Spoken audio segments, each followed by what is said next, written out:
Hello everyone, welcome to Alok economics classes. जैसा कि आप लोग देख रहे हैं, आज का जो टॉपिक है वो हम लोग का है लॉन्ग रन कॉस्ट कर्व्स। इसके बारे में हम लोग पढ़ेंगे आज, ठीक है। इससे पहले हम लोग क्या पढ़ रहे थे? इससे पहले हम लोग पढ़ रहे थे शॉर्ट रन के बारे में, ठीक है। और ये जिस चैप्टर का टॉपिक है उसका नाम है आपका कॉस्ट एंड रेवेन्यू एनालिसिस, ठीक है, जैसा कि आप लोगों को पता ही है। तो जो चैनल पर पहली बार विजिट किए हैं वो चैनल को ज़रूर सब्सक्राइब कर लीजिए और वीडियो को लाइक कर दीजिए, क्योंकि यहाँ पर आपको इकोनॉमिक्स सब्जेक्ट से रिलेटेड सारे डाउट्स आपके क्लियर किए जाते हैं, ठीक है। सारे जो आपके टॉपिक्स हैं वो पढ़ाए यहाँ पर जाते हैं, ठीक है। तो चलिए हम लोग पढ़ते हैं इसको, लॉन्ग रन कॉस्ट कर्व्स के बारे में, ठीक है। तो आगे बढ़ने यहाँ पर देखिए डेफिनेशन लिखा हुआ है इसका। तो इसको समझने से पहले एक बात आप समझ लीजिए कि जो फॉर्म है वो आपका आउटपुट इंक्रीज कर सकता है, किसमें? सिर्फ शॉर्ट रन में, ठीक है ना। कैसे कर सकता है? वर्कर्स को ऐड करके, रॉ मटेरियल्स ला करके, ठीक है, एक्सेट्रा, जो भी सारी चीज़ें हैं जो आप उसके प्लांट्स दिए हुए हैं, जो भी उसके पास प्लांट्स जो हैं अवेलेबल हैं, ठीक है। प्लांट्स क्या है? प्लांट वो चीज़ हैं जो फैक्ट्री या प्रोडक्शन यूनिट को कंप्राइज करके सम फिक्स्ड फैक्टर्स जो होते हैं आपके, सच है, जैसे कैपिटल हो गया, मशीनरी हो गया, लैंड हो गया, ये सारे आपके प्लांट होते हैं जो फिक्स्ड हैं, ठीक है ना। जो आपको प्रोडक्शन में लॉन्ग टर्म में हेल्प करते हैं, जिनकी लाइफ टाइम जो वैल्यू है वो बहुत ज़्यादा होती है, जल्दी मतलब वो ख़राब नहीं होते, ठीक। लेकिन लॉन्ग रन में क्या हो सकता है कि जो फॉर्म है वो नया प्लांट भी लगा सकता है शॉर्ट रन के कंपैरिजन में। शॉर्ट रन में वो नहीं कर सकता क्योंकि उसमें बहुत कम टाइम होता है, ठीक है ना। और ताकि लॉन्ग रन में क्यों वो नया प्लांट लाएगा? ताकि जो उसका आउटपुट है वो बढ़ा सके, ठीक है ना। तो जो आपका लॉन्ग रन, अब देखिए इसका डेफिनेशन आप देख लीजिए। The long run cost of a product is the least cost of producing. तो जो लॉन्ग रन कॉस्ट जो होता है किसी प्रोडक्ट का, वो least cost of producing each level of output होता है, ठीक है ना। कब? जब all factors of production including the plants are variable, ठीक है ना। समझ में आ गया? अब इसमें 3 पॉइंट हैं, पहला, दूसरा, तीसरा, ठीक है ना। इसको बढ़ने से पहले आप देख लीजिए, समझ लीजिए कि जो शॉर्ट रन जब हम लोग पढ़ रहे थे उसमें आपका 7 कॉस्ट कर्व्स थे। कौन कौन से थे आपका? एक तो आपका टीएफसी था, दूसरा आपका टीवीसी था, ठीक है, तीसरा आपका टीसी, फिर उसके बाद एएफसी, फिर एबीसी, और फिर आपका एटीसी, और फिर आपका एमसी, ठीक है ना, मार्जिनल कॉस्ट। तो जिसमें से हम लोग को सिर्फ 3 ही पॉइंट समझना है। जो पहला आपका यहाँ पर देखिए long run total cost curve, दूसरा आपका long run average cost curve, तीसरा है आपका long run marginal cost curve. तो इन सब 3 पॉइंट्स में से हम लोग सिर्फ 2 ही पढ़ेंगे, जो है आपका दूसरा और तीसरा, ठीक। तो चलिए इसको देखते हैं।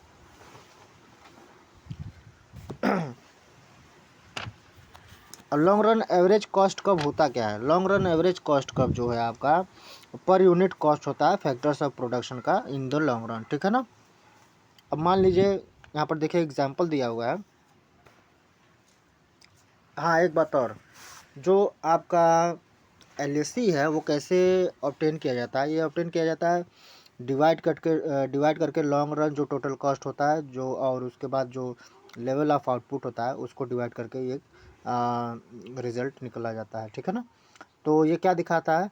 तो ये दिखाता है कि इट शोज द लोवेस्ट पर cost of producing each level of output, ठीक है ना, each level of output when all inputs have been adjusted, ठीक है ना। तो जो आपका एलएसी कर्व है वो शॉर्ट रन एसएससी से ड्राइव किया जाता है, ठीक है ना। तो एलएसी, और जो आपका ये कैसे ड्राइव किया जाता है? Bye joining all the relevant points of SSC, ठीक है ना। एसएससी के जो जितने सारे रिलेवेंट पॉइंट्स हैं उन सबको ज्वाइन करके ये प्राप्त किया जाता है किसी फॉर्म का, ठीक है ना। तो जो आपका एसएससी कर्व है वो कॉरेस्पॉन्ड किससे करता है? किसी पर्टिकुलर प्लांट से या फॉर्म से शॉर्ट रन में, ठीक है ना, ताकि जो इसको मोर इंटेंसिवली और आपका नहीं लेस इंटेंसिवली यूज़ किया जा सकता है by applying variable factors of production वगैरह, ठीक है ना। तो चलिए मान लीजिए अभी देखिए यहाँ पर लिखा हुआ है एग्जाम्पल, ये देखिए, इसको थोड़ा और ऊपर कर देता हूँ मैं, अब ठीक है। देखिए यहाँ पर लिखा हुआ है suppose there are only 3 technically possible sizes of a plant. कह रहा कि मान लीजिए कोई साइज ऑफ प्लांट जो है उसमें मान लीजिए 3 ही है, ठीक है ना। जैसे कि जो शॉर्ट रन में एवरेज कॉस्ट में, जिसमें आपका आता है शॉर्ट रन में SSC1, SSC2 और SSC3, ये 3 चीज़ें लिया है, ये पहला दूसरा तीसरा, ठीक। अब कह रहा है कि, अब क्या कह रहा है, एट पॉइंट बी, ये ग्राफ में देखिए पॉइंट बी ये है, where SSC1 and SSC2 curve intersect corresponding to OQ level of output. तो जहाँ पर SSC1 और SSC2 इंटरसेक्ट कर रहे हैं, ये आपका SSC1 है और ये SSC2 है, पॉइंट बी पे इंटरसेक्ट कर रहा है ना, जो कि आपका OQ लेवल ऑफ आउटपुट हो गया, ठीक है ना। तो it is clear from the diagram that OQ can be produced at the same average cost. तो यानी OQ जो आपका है वो प्रोड्यूस किया जा सकता है सेम एवरेज कॉस्ट पे, जो कि आपका BQ और SSC1 और SSC2 का पे होता है, ठीक है ना, दोनों पे। अब क्या कह रहा है, for any output level less than OQ that is the left point of B, यानी ये लेफ्ट पॉइंट आपका, ठीक है ना। SSC1 curve has lower average cost than SSC2। तो जो आपका SSC1 है उसका लोअर कॉस्ट है और SSC2 जो है उसका हायर कॉस्ट है, क्यों, क्योंकि ये ऊपर है और ये SSC1 नीचे है, इस वजह से, ठीक। अब कह रहा है एग्जांपल देखिए,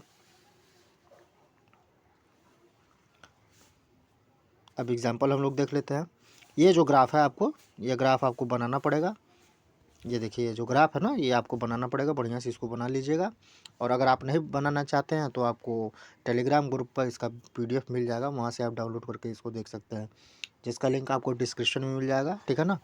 इंस्टाग्राम का भी मिल जाएगा, वहाँ पर आप उसको फॉलो करिएगा। चलिए अब देखते हैं example. OQ1 output can be produced at lower cost on SSC1, ठीक है ना।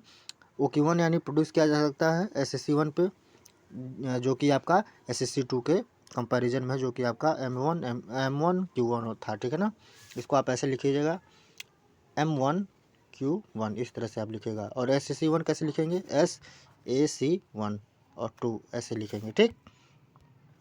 चलिए आगे बढ़ते हैं।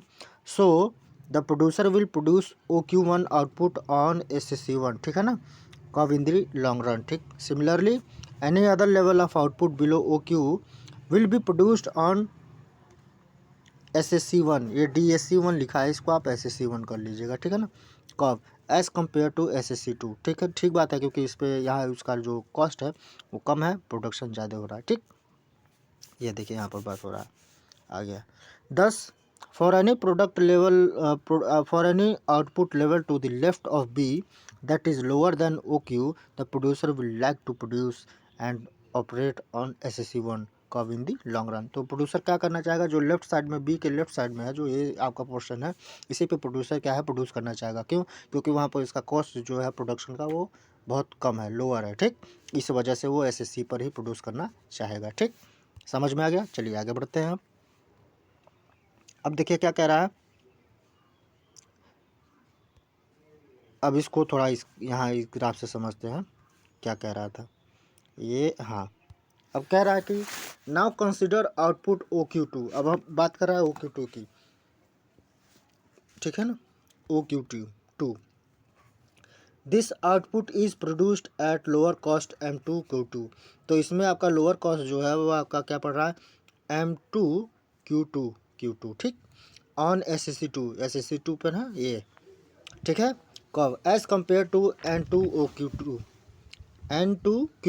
ठीक है ना, कंपेयर कर रहा है N2 से, ये आपका N2 है और Q2 आपका ये हो गया, ठीक है ना। तो M2 जो है वो कम है और N2 जो है आपका वो ज़्यादा है, तो किस पे प्रोड्यूस करेगा, इसमें उसका कॉस्ट लोअर किस पे होगा, वो M2 पे होगा, ठीक है ना, तो वो उस पर प्रोड्यूस करेगा। अभी देखिएगा इसमें आएगा।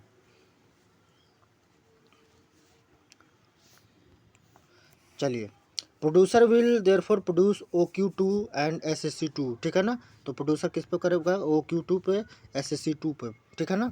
Similarly for any output level above O Q, यानी ओ क्यू लेवल से जो ओ क्यू आपका आउटपुट है इससे अगर ऊपर गया तो क्या होगा कि to the right of B, यानी ये राइट साइड और ये आपका लेफ्ट साइड था, ये लेफ्ट साइड था आपका, ये राइट साइड है, तो अब ये राइट साइड की बात कर रहा है, ठीक है ना। SSC2 curve has lower average cost than SSC1 cost, SSC1 curve. तो कह रहा है कि SSC2 जो है ये आपका राइट साइड में, ठीक है ना, इसमें लोअर एवरेज कॉस्ट है अगर SSC1 से कंपेयर किया जाए तो, ठीक। तो इसमें क्या होगा, तो इसमें प्रोड्यूसर जो है वो क्या produce every level of output पे जो ओ क्यू से ऊपर है, यानी अप टू पॉइंट OQ3, ये आपका OQ3, ठीक, यहाँ तक वो जो कि आपका राइट ऑफ बी के राइट है SSC2 के, तो क्योंकि लोअर जो कॉस्ट है यहाँ पर ये प्रोड्यूस करना चाहेगा, क्योंकि उसका लोअर कॉस्ट ऑफ प्रोडक्शन है, ठीक है ना, कॉस्ट ऑफ प्रोडक्शन जो है वो उसका कम पड़ रहा, तो इधर ही प्रोड्यूस करना चाहेगा वो। तो इसका मतलब क्या हो गया, इसका मतलब ये हो गया कि जो पोर्शंस हैं इंटरसेक्शन पॉइंट के SSC के अब जो है SSC1 के और SSC2 कर्व के, तो SSC1 कर्व पे जो कि आपका इरेलीवेंट है लॉन्ग रन में, क्यों, क्योंकि ये कॉस्टली है, ठीक है ना, ठीक है ना, ये कॉस्टली है, तो इस वजह से और भी इसका लॉजिक जो है हम इसको और इस्तेमाल कर सकते हैं और भी कई चीज़ प्रूव कर सकते हैं, जैसे कि आपका OQ3 लेवल आउटपुट पे जिसमें आपका राइट पॉइंट है सी का, ठीक है ना, तो यहाँ पर प्रोड्यूसर जो ऑपरेट करेगा वो SS3 पे करेगा, कर पे, ठीक है ना, तो इसका जो इंटरसेक्शन पॉइंट हो जाएगा वो SSC2 और SSC3 कर्व के ऊपर हो जाएगा, जो कि आपका SSC2 कर्व होगा, तो इसमें लॉन्ग रन में क्या हो जाएगा, ये आपका SSC2 का जो है वो इरेलीवेंट हो जाएगा, ठीक है ना, इस वजह से। अब जो प्रोड्यूसर है, तो ये सारी जो चीज़ें थी, ये जो आपका लिखा हुआ है ये सब वही है ये। अब देखिए क्या कर रहा है कि जो प्रोड्यूसर है वो क्या कर रहा है कि will operate only on portions below the intersection point of various SSC curve, क्यों, क्योंकि जो आपका SSC कर्व है, तो जो LSC कर्व है आपका, जो LSC कर्व बन रहा है, ठीक है ना, वो क्या शो कर रहा है, वो शो कर रहा है least cost of producing each possible output. ये लिखा नहीं है, जो मैं बोल रहा हूँ ये लिखा नहीं है, आप यहाँ पर ये दूसरा चीज़ है, ये आपको अगर आप नोट करना चाहें तो आप नोट कर सकते हैं, इसमें लिखा नहीं है वो, ठीक है ना। तो जो आपका LSC कर्व है वो जो ड्राइव किया गया है वो स्मूथ नहीं है, क्यों, क्योंकि वो बम्प कर रहा है, ठीक है ना, क्यों बम्प कर रहा है, क्योंकि डिसकंटिन्यूटी है प्लांट में, ठीक है ना। अब एग्जांपल कह रहा है कि एग्जांपल अगर हम लोग देखें एग्जांपल के थ्रू, तो मान लीजिए कोई प्लांट है जैसे SSC1 है, इसको मैं हटा देता हूँ, हाँ ठीक है, मान लीजिए कोई प्लांट है SSC1 है, ठीक, जो 100 यूनिट प्रोड्यूस कर सकता है पर डे आउटपुट दे सकता है कोई और प्लांट का, और कोई और प्लांट है जो जो है आपका SSC2, ठीक है, वो कितना कर सकता है, वो 300 यूनिट कर सकता है, ठीक है ना, आउटपुट पर डे उसका है। तो जो जो बीच में जो प्लांट नहीं है, जैसे कि SSC 101 हो गए, 102 हो गए, ये सब, या 103 हो गए, इनका कोई मतलब नहीं है, ठीक। अब देखिए क्या कह रहा है, अब ये कह रहा है कि जो LSC कर्व है उसको देखिए यहाँ पर देखिए लिखा हुआ है LSC curve is drawn so as to be tangent to each of the short run average cost curve, ठीक है ना, every point on the long run average cost curve will be a tangency point। ये जो LSC आपका बना हुआ है इसमें जितने सारे ये कर्व बने हुए हैं SSC1 SSC2 SSC3 SSC4 SSC5 SSC6, ये सारे जो है आपका टेंजेंसी पॉइंट है, ठीक है ना, शॉर्ट रन में, short run average cost curve के। तो ये LSC कर्व क्या है, ये लोकस है सारे टेंजेंसी पॉइंट्स का, ठीक। क्यों, क्योंकि because of this that the long run curve is sometimes called an envelope curve. इसको और क्या बोल सकते हैं हम लोग, इसको हम लोग बोल सकते हैं एनवलप कर्व। ये डायग्राम बहुत इंपॉर्टेंट है, आप इसको बना लीजिएगा। खैर जैसा कि मैंने बताया, अगर आप नहीं बनाना चाहते हैं तो आपको PDF आपको टेलीग्राम ग्रुप पर मिलेगा, जिसका लिंक आपको डिस्क्रिप्शन में मिल जाएगा। और ये लेक्चर यहीं पर समाप्त होता है, यहाँ पर ख़त्म हो गया। ठीक है, कोई भी डाउट है तो आप मुझे इंस्टाग्राम पर बता सकते हैं या टेलीग्राम ग्रुप में बता सकते हैं या फिर कमेंट बॉक्स में बताइएगा यूट्यूब के। ठीक है ना, तो फिर मिलते हैं हम लोग नेक्स्ट वीडियो में। थैंक यू वेरी मच, और चैनल को जरूर सब्सक्राइब कर लीजिएगा। ठीक, चलिए।